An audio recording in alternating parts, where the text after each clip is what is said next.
아멘. 예, 좀 미리 읽고 오시면 더 은혜가 되지 않을까 싶고요. 여호수아 말씀 강해하고 있습니다. 댁에서 좀 여호수아서를 처음부터 끝까지 한번 한 주 동안 읽고 오시는 분에게 복이 있을 줄로 믿습니다. 저희 보배가 오늘 아침에 그러더라고요. 우리 아빠는 교회에 있을 때하고 집에 있을 때하고 다르다는 거죠. 그래서 뭐가 다르니 그랬더니 집에 있을 때는 그렇게 웃긴데 교회 가서 너무 점잖다고. 그래서 제가 좀 이중격적으로 좀 살았나 싶은 좀 마음에, 원래 모습은 이렇지 않다는 것 여러분 좀 기억해 주시면 좋겠고요. 자, 오늘 그래서 하나님 은혜가 여러분에게 있기를 소망합니다. 웃음이 있기를 소망합니다. 기쁨이 있기를 소망합니다. 아멘. 오늘 여호수아 두 번째 시간 강해를 하고 있습니다. 지난주에 잠깐 말씀드리지 못한 것 중에 하나가 여호수아서는 누가 썼을까? 여호수아서를 누가 썼을까요? 누가복음 누가 썼습니까? 누가? 여호수아서는 누가 썼을까요? 맞췄습니다. 여호수아서는 사도행전은 누가 썼습니까? 맞았습니다. 사도라고 안 하시니 또 다행이네요. 여호수아서는 여호수아 썼죠. 원래 이 뒤에 표현에 보면 여호수아가 죽은 이후의 이야기가 나오고 있는데 아무래도 편집자가 있었을 것이다라는 것을 또 알 수가 있고, 대부분의 여호수아서는 여호수아가 썼습니다. 중요한 것은 이 여호수아가 이 저자로서 이 성경을 쓸 때 과연 그의 의도가 무엇이었는지를 파악하는 것이 중요하다고 생각합니다. 뿐만 아니라 오늘을 사는 저와 여러분에게 또한 이 말씀이 무엇을 말씀하고 있는지 또 파악하는 것도 중요하다고 생각하고요. 또 이것을 통해서 오늘 하나님께서 저와 여러분에게 무엇을 말씀하려고 하시는지 그 말씀을, 그 음성을 듣는 그런 귀한 시간이 되기를 주님의 이름으로 축복합니다. 지난주에는 여호수아 1장 1절에서 9절 말씀 통해서 가나안 정복을 위해서 하나님이 하실 일이 있었고 또 여호수아가 할 일이 있었습니다. 하나님이 하실 일은 함께 하시는 것이었고요. 내가 모세와 함께 있었던 것 같이 내가 너와 함께 있을 것임이니라. 그러기 위해서 모세가 해야 될 일이 있었는데 바로 하나님의 말씀을 묵상하고 그 말씀을 지켜 행하는 것이다. 이것이 내가 가나안 전쟁을 위해서 너희에게 주는 전략이라고 말씀하고 있습니다. 그러면 내 길이 평탄할 것이다. 가나안 전쟁은요, 하나님께 속해 있는 것이었습니다. 전쟁의 주인공은 하나님이시고 하나님이 하십니다. 그런데 가나안 전쟁은 또 순종으로 하는 전쟁이었습니다. 이 두 가지가 함께 가야 된다는 것인데요. 그러므로 다시 한번 말씀드립니다. 가나안 전쟁은 하나님이 함께 하심과 또 한 가지 요구하고 있었습니다. 그것은 바로 말씀을 묵상하고 말씀대로 행하며 말씀의 사람이 되는 것. 결국은 우리가 평탄하고 형통한 삶을 사느냐 못 사느냐는 결국 내가 말씀의 사람이 되느냐 못 되느냐, 내가 무엇을 하든지 어떤 직업을 가지고 있든지 상관이 없고요.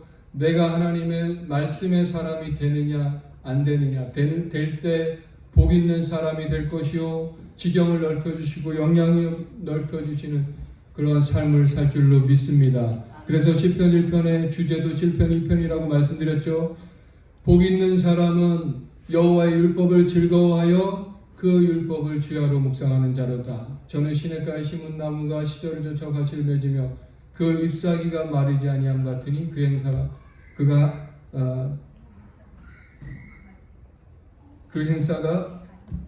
하는 모든 일이 다 형통하리로다. 아멘.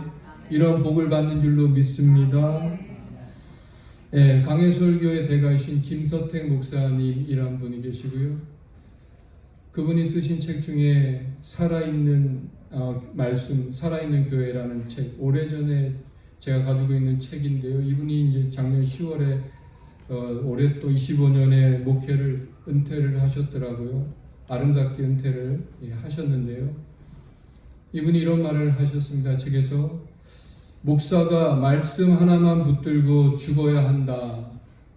그렇게 하지 않으면 절대로 그 입에서 영감 있는 하나님의 말씀이 나오지 않을 것이다. 하나님 말씀 붙들고 수년 동안 피눈물 흘리면서 씨름하지 않으면 그 입에서는 결코 영광스러운 하나님을 체험하는 말을 들을 수가 없을 것이다. 이 말씀이 굉장히 저에게는 찔림이 되었습니다. 이런 말씀도 하셨는데요. 진정한 부흥은 교회가 집단적으로 하나님과의 바른 관계를 회복하기 위하여 언약의 말씀으로 돌아가는 것이다. 교회가 하나님의 말씀으로 돌아가기만 하면 그동안 막혔던 성령의 역사는 회복된다. 또한 성령이 정상적으로 역사하면 사람들의 삶이 변화된다. 성령은 우리의 삶 전체를 치료한다. 결국은요, 우리의 삶의 회복과 치료는 말씀으로 돌아갈 때 시작된다고 오늘 말씀하고 계신 것이죠. 개인적인 신앙도 마찬가지입니다. 다시 한번 우리가 하나님의 말씀의 가치를 재발견해야 할 줄로 믿습니다. 지난주에는 저희 집에 책이 많은데요. 한국에서 가져온 책들 많이 있습니다. 그래서 책을 제가 주중에 정리를 했습니다. 하나님 말씀과 관련되는 책들과 또 그 외 다른 부류의 책들을, 그래서 하나님 말씀과 관련되는 책들을 제 책상 주변에 배치를 했습니다. 왜 그랬을까요? 제 나름대로 이제 하나님의 말씀을 붙들고 살겠다는 제 삶의 또 다른 결심의 표현이었습니다. 올해 들어서 출애굽기 강해 말씀을 영상으로 제가 만들어서 주중에 올리고 있습니다. 왜 이렇게 해야 되는가 생각해 보면서 하나님 말씀을 연구하고 설교하는 것이 목사를 깨어있게 한다는 것입니다. 그것 때문에 그렇게 하게 되었다는 것이죠. 그러므로 여러분, 영적인 회복은 하나님 말씀으로 돌아가는 것이고, 그것이 하나님과의 바른 관계를 회복하게 하고 가나안 전쟁을 승리케 하신다는 것입니다. 그래서 하나님께서 함께 하실 때 영적인 전쟁에서 승리할 수 있다라는 것입니다. 이것이 가나안 전쟁을 수행하는 데 있어 전략과 무기보다 더 중요한 것이었다. 종교개혁가 루터가 말했죠. 오직 말씀으로, 오직 성경으로 돌아가는 것이 바로 종교개혁인 것입니다. 10계명 제1계명에 보면요, 나 외에 다른 신을 내게 두지 말지니라. 하나님이 퍼스트 되는 삶이란 말씀이 육신이 되어 오신 예수님, 바로 말씀이 우리의 삶의 퍼스트가 되어지는 것이죠. 다윗을 하나님께서 많은 고난 가운데 말씀을 배우고 지키는 사람이 되게 만드셨습니다. 고난당한 것이 내게 유익이라. 이로 말미암아 내가 주의 율례를 배우게 되었나이다. 고난당하기 전에 그릇 행하였더니 이제는 주의 율례를 지키나이다. 그 많은 고난 가운데 하나님께서 다윗을 만들고 싶어 했던 사람은 바로 말씀의 사람이었습니다. 이 말씀의 사람은 감사하게도 처음부터 되어지는 것이 아니라 많은 고난과 연단 가운데 비로소 마침내 되어지는 사람이 말씀의 사람이었다라는 사실이죠. 내가 가는 길을 오직 그가 아시나니 그가 나를 단련하신 후에는 순금같이 되어 나오리라. 순금 말씀의 사람으로 되어 나오리라. 요한복음 15장에 나는 포도나무여 너희는 가지니, 이 가지가 열매를 맺으려면 포도나무에 붙어 있어야 합니다. 붙어 있는다는 것은 무엇입니까? 내가 내 안에, 내 말이 너희 안에 거하면 무엇이든지 원하는 대로 구하라. 그리하면 이루리라. 하나님 말씀이 내 안에 거할 때 우리가 열매를 맺을 수 있다는 것입니다. 내가 열매를 맺어야지 노력해서 맺어주는 것이 아니라 하나님 말씀이 내 안에 있을 때, 그래서 우리는 내 안에 하나님 말씀이 있는가 늘 점검하며 살아야 하는 것입니다. 링컨이 이런 말을 했죠. 그 부하 참모가 와서 그동안 계속 지던 북군이 한번 이기게 되었습니다. 이제는 하나님께서 우리 편이 되셨습니다. 그때 곰곰이 생각하던 링컨 각하가 하나님을 이제부터 이런 말은 내가 염려하는 것은 하나님이 우리 편에 있는가가 아니라 내가 하나님 편에 있는가 하는 것일세. 하나님은 언제나 우리와 함께 하십니다. 그런데 우리가 자주 하나님 반대편에 우리가 선다는 것이죠. 우리가 점검해야 되는 것은 하나님이 내 안에 계신가, 하나님 말씀이 내 안에 있는가 점검을 우리는 해야 한다는 것입니다. 이것이 지난주에 여러분과 함께 나눈 말씀이었고요. 오늘 본문으로 잡고 들어가겠습니다. 10절 11절 말씀 읽겠습니다. 이에 여호수아가 그 백성의 관리들에게 명령하여 이르되 진중에 두루 다니며 그 백성에게 명령하여 이르기를 양식을 준비하라. 사흘 안에 너희가 이 요단을 건너 너희의 하나님 여호와께서 너희에게 주사 차지하게 하시는 땅을 차지하기 위하여 들어갈 것임이니라 하고, 차지하게 하시는 땅 바로 약속의 땅입니다. 아브라함에게부터 약속했던 그 약속의 땅, 그 땅을 차지하게 들어갈 것임이니라. 하나님이 약속하신 땅은 이미 주신 줄로 믿습니다. 그래서 출애굽에서 나온 지 한 달도 두 달밖에 안 된 그들에게 이미 그 땅에 들어가서 살아야 될 법을 주신 것입니다. 이에 곧 고민하지도 않고 또 염려하지도 않고 그는 곧 하나님의 말씀대로 수행하기 위해서 관리들을 불러서 명령을 하고 있는데요. 이 전투 태세를 갖추기 시작합니다. 그런데 중요한 것은 당장 들어가지 않고 3일 후에 들어가겠다는 말을 하고 있습니다. 왜 그랬을까요? 그 요단강을 건널 이 준비가, 전쟁을 위한 준비가 필요했다라는 사실입니다. 여러분, 스포츠에서도 워밍업이라는 것이 있습니다. 테니스나 축구를 할 때요, 미리 몸을 푸는 것인데 이 워밍업을 하고 안 하고의 차이는 실전에 들어가서 나타나는 것이죠. 자꾸 헛발질을 하고 실수를 많이 하게 됩니다. 그래서 자기 원하는 방향으로 이 공이 날아가지 않는다는 것이죠. 그래서 이 워밍업이 중요한데요. 워밍업을 할 때, 잘할 때 실전에서 자신의 실력을 마음껏 발휘할 수 있게 되기 때문입니다. 이 여호수아의 첫 번째 워밍업 명령이 바로 전투 식량 비축이었습니다. 아직도 만나가 그치지 않은 그 상황이었지만 전쟁 중에 만나를 주실 수는 없는 그런 상황에 충분한 이 전투 준비를, 양식을 준비하도록 했습니다. 아마도 모든 보급과 수송 체계와 또 무기와 병참 관리품을 모두 점검해 놓았을 것입니다. 이만큼 물리적인 준비가 중요했다라는 것인데요. 다른 말로 이 전쟁을 준비하기 위해서, 승리하기 위한 모든 실질적이고 현실적인 준비를 최선을 다해 준비했고요. 이 주먹구구식으로 대충 해서 그냥 쳐들어가고 보자라고 하는 그런 막가파 스타일의 전쟁이 아니었다라는 사실입니다. 오늘날에 우리가 싸우는 이 마귀와의 전쟁도, 보이지 않는 이 전쟁도 영적인 준비가 필요한데요. 그게 하나님 말씀인 것입니다.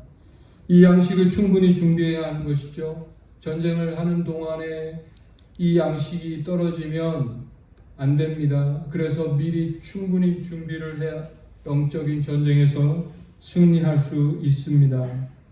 뿐만 아니라 우리가 준비해야 되는 또 한 가지라고 있다면 마음의 준비죠. 마음을 강하게 하고 담대히 하라. 좌로나 우로나 치우치지 말라. 하나님 말씀에 깊이 뿌리를 내릴 때 우리는 좌로나 우로나 치우치지 않을 수 있는 것이죠. 그 마음 준비에서 중요한 것이 저는 기도가 아닐까 생각합니다. 빌립보서 4장 6절 7절 말씀 같이 한번 읽겠습니다. 아무것도 염려하지 말고 다만 모든 일에 기도와 간구로 너희 구할 것을 감사함으로 하나님께 아뢰라. 그리하면 모든 지각에 뛰어난 하나님의 평강이 그리스도 예수 안에서 너희 마음과 생각을 지키시리라. 아멘. 하나님이 함께 하시는 우리는 믿습니다. 하지만 우리가 해야 될 일은 또 최선을 다해야 하는 전쟁이 또 가나안 전쟁, 기도하며 담대하게 나가야 한다는 말씀을 하고 있습니다. 12절 13절도 한번 제가 읽겠습니다. 여호수아가 또 루벤 지파와 갓 지파와 므낫세 반 지파에게 말하여 이르되 여호와의 종 모세가 너희에게 명령하여 이르기를 너희 하나님 여호와께서 너희에게 안식을 주시며 이 땅을 너희에게 주시리라 하였나니 너희는 그 말을 기억하라. 루벤 지파, 갓 지파, 므낫세 반 지파는 요단 동편 땅을 길르앗 땅을 차지한 사람들입니다. 그들에게 말씀하고 있다는 것인데요. 그 땅을 그들이 차지한 배경을 보면요. 시간을 거슬러 올라가서 그들이 이스라엘 백성이 광야에서 유랑하던 시절에 미디안 광야에 그런 거칠은 부족들이 연합군이 쳐들어올 때 최전방에 나가서 혁혁한 공을 세웠던 사람들이 바로 므낫세, 루벤과 갓 지파였다는 것입니다. 그때는 전쟁에 돌아오면 전리품을 전공을 세운 부족별로 나누어 주게 되었는데요. 그래서 잡아온 가축들을 나누어 줬는데 그 루벤 지파, 갓 지파가 많이 차지하게 되었다는 것입니다. 문제는 무엇입니까? 그런데 그 많은 가축을 이동하고 또 그들을 먹일 풀이 부족했다는 것이죠. 그런데 요단 동편에 도착해서 보니까 그 땅에 풀이 많고 이 가축을 기르기에 너무 적합한 땅이었더라. 그래서 급기야 모세에게 우리에게 이 땅을 주십시오. 여기가 좋사오니 라고 했다는 것입니다. 그러자 모세가 화를 냈죠. 이제 막 모든 백성들이 함께 요단강을 건너 가나안 전쟁을 치러야 하는 이 중요한 시점에 어떻게 너희가 빠지겠다고 하는 것이냐. 한마디로 이스라엘 공동체를 힘을 빠지게 하는 것이고 낙심시키는 일이다 라고 화를 냈다는 것입니다. 공동체가 어떤 일을 함께 하려고 할 때 나만 안주하고 빠진다면 그것은 공동체를 낙심시키는 일이 될 수 있습니다. 2월 15일 날 저희 교회가 커피 브레이크 소그룹 세미나를 하려고 계획하고 있습니다. 어떻게 하면 소그룹 사역을 잘할 수 있을까 함께 고민하고 새롭게 만들어가고자 이런 시간을 마련을 했는데요. 저는 이 건강한 교회, 건강한 신앙을 갖기 위해서는 이 소그룹이 필수적이라고 생각하고요. 그래서 어떻게 이 소그룹을 세워가야 된다라고 하는 생각은 변함이 없습니다. 그래서 소망하기는 일에 힘을 보태어 주시기를 부탁을 드리겠습니다. 아멘. 그때 이 세 지파의 리더들이 절충안을 내놓습니다. 어차피 여자와 어린아이들은 가도 전쟁을 할 수 없으니까 이 남자 어른들만, 이 군사들만, 남자 어른들만 나가서 이 요단강 건너 전쟁을 하고 이 전쟁을 완결된 후에 돌아오겠다. 앞에서 최전방에 나와서 싸우면 되지 않겠느냐라고 했을 때 모세가 오케이 했습니다. 그래서 그 약속을 받아들이게 되는 것이죠. 여러분, 자신의 목표를 달성한 사람이 다른 사람의 목표를 달성해 주기 위해서 수고를 아끼지 않는 것은 쉬운 일이 아닙니다. 더군다나 자신의 생명이 달려있을 때는 더 어려운 것이죠. 이미 하나님 나라를 소유한 성도들이 아직 하나님 나라의 기업을 소유하지 못한 형제와 이웃을 위해 수고해야 됨을 말해주고 있습니다. 그것은 먼저 안식을 받은 자의 마땅한 의무인 것이다. 의무라고 할 수 있습니다. 여러분, 우리 중에 나는 구원받았으니 끝이야, 이렇게 생각하는 분은 아마도 없으시겠죠. 우리가 먼저 안식을 받은 자로서 이 안식을 받지 못한 형제를, 이웃을 위해서 힘써 싸워 이 전쟁을, 승리를, 쟁취를 해야 하는 것입니다. 그것이 교회의 사명이요 존재 목적입니다. 이것이 안식을 받은 자, 먼저 안식을 받은 자의 마땅한 도리라고 말씀하고 계신데요. 이것을 위해 부르셨고 이것을 외면할 때 교회는 교회될 수 없고 하나님께 책망을 받을 수밖에 없습니다. 이 두 지파반이 결국 자신의 살 길을 찾아서 그들이 그냥 남았다면 어떻게 되었을까요? 이 두 지파반이 살 길을 찾지 않고 선봉에 나가 싸워 죽었기 때문에 이 가나안 전쟁을 승리할 수 있었다라고 생각합니다. 요즘 다른 사람에게 혹시 교회 나가보지 않겠습니까? 신앙생활 해야 됩니다. 전도해 본 적 있으십니까? 아니면 그 사람을 위해서, 그 사람을 구원하기 위해서 사랑으로 섬기고 또 기도한 적은 있으십니까? 오늘 먼저 안식을 받은 자의 그 마땅한 의무를 행함으로 하나님께 복을 받으실 수 있기를 축복합니다. 마지막으로 16절, 17, 18절인데요. 같이 한번 읽으면 좋겠습니다. 그들이 여호수아에게 대답하여 이르되 당신이 우리에게 명령하신 것은 우리가 다 행할 것이요 당신이 우리를 보내시는 곳에는 우리가 가리이다. 우리는 범사에 모세에게 순종한 것 같이 당신에게 순종하려니와 오직 당신의 하나님 여호와께서 모세와 함께 계시던 것 같이 당신과 함께 계시기를 원하나이다. 누구든지 당신의 명령을 거역하며 당신의 말씀을 순종하지 아니하는 자는 죽임을 당하리니 오직 강하고 담대하소서. 아멘. 구약 때는 하나님께서 간헐적으로 성령으로 임하셔서 필요한 일들을 하게 하셨고요. 그렇지만 지금은 성령이 우리 속에 우리 각자와 항상 함께 하시고 계십니다. 그런 구약시대 때 하나님이 함께 하셔서 말씀하신다는 것은 특별한 일이었고요. 그런 하나님의 말씀을 듣고 가감없이 전할 때, 그 말씀에 순종할 때 전쟁에서 승리할 수 있다라는 것을 이 백성들이 너무나 잘 알게 되었습니다. 하나님 말씀을 들을 때 그 말씀을 순종하는 것, 그것이 사는 길이었습니다.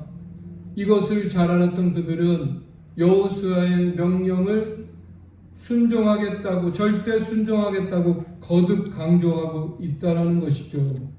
그들이 자기를 부인하는 태도가 너무나 빛나고 있는데요.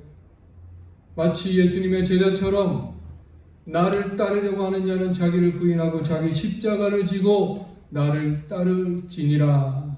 이 아름다운 제자의 모습이 그들에게서 성숙함이 보여지고 있습니다. 이 여호수아의 권위를 인정할 뿐만 아니라 이 지도자를 격려하고 또 그를 위해 기도해 주고 있더라는 것입니다.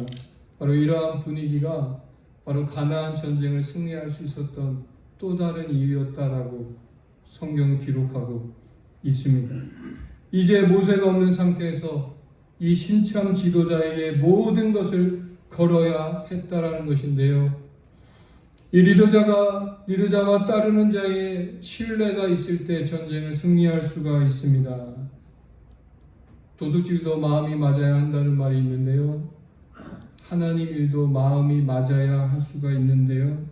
이 세워진 리더가 부족해도 신뢰하고 그를 격려해주고 기도해줄 때 승리할 수 있는 전쟁이 바로 가나안 전쟁입니다. 여러분, 기러기가 기러기가 이동을 할 때 항상 V자로 이동하는 건 아시지요? 그런데 이 목적지를 가는 도중에 뒤에서 따라가고 있던 그런 기러기들이 박자를 맞춰 콩콩 하고 울어댄다고 합니다. 자기들이 뒤에서 처지지 않고 잘 따라가고 있으니 걱정하지 말라고, 힘내라고, Don't worry, be happy, be strong. 그들만의 신호였다는 것입니다. 참 지혜로운 동물 아니겠습니까? 앞만 보고 날아가고 있는 이 외로운 기러기에게 제일 앞에 서 있다는 것만으로 이 공기의 저항을, 이 바람의 저항을 혼자 싸우면서 전진해야 하는 리더 기러기에게 어쩌면 그 소리는 더운 날의 얼음 냉수와 같은 마음을 시원케 해주는 그런 소리였을 것이라는 생각이 듭니다. 오늘 과연 우리는 어떻습니까? 우리 서로 간에 신뢰하고 격려하고 또 기도해 주고 있습니까? 오늘 결론인데요. 오늘 말씀처럼 이 부흥이란 것은 우리가 하나님 말씀으로 돌아가는 것이고요. 말씀으로 돌아갈 때 성령이 우리 안에서 역사하시고 또 우리를 변화시키시고 회복하시고 먼저는 치료하실 줄로 믿습니다. 우리가 해야 될 일을 해야 되겠죠. 그러면 하나님께서 행하신다는 것입니다. 오늘 본문의 말씀처럼 가나안 정복해서 승리할 수 있었던 또 다른 이유를 발견합니다. 훌륭한 리더십과 더 훌륭한 팔로우십이 있었다라는 말씀입니다. 서로를 진심으로 사랑하고 격려해주고 어려울 때일수록 더 격려해주고 위로해주는 공동체가 성숙한 공동체가 아니겠습니까?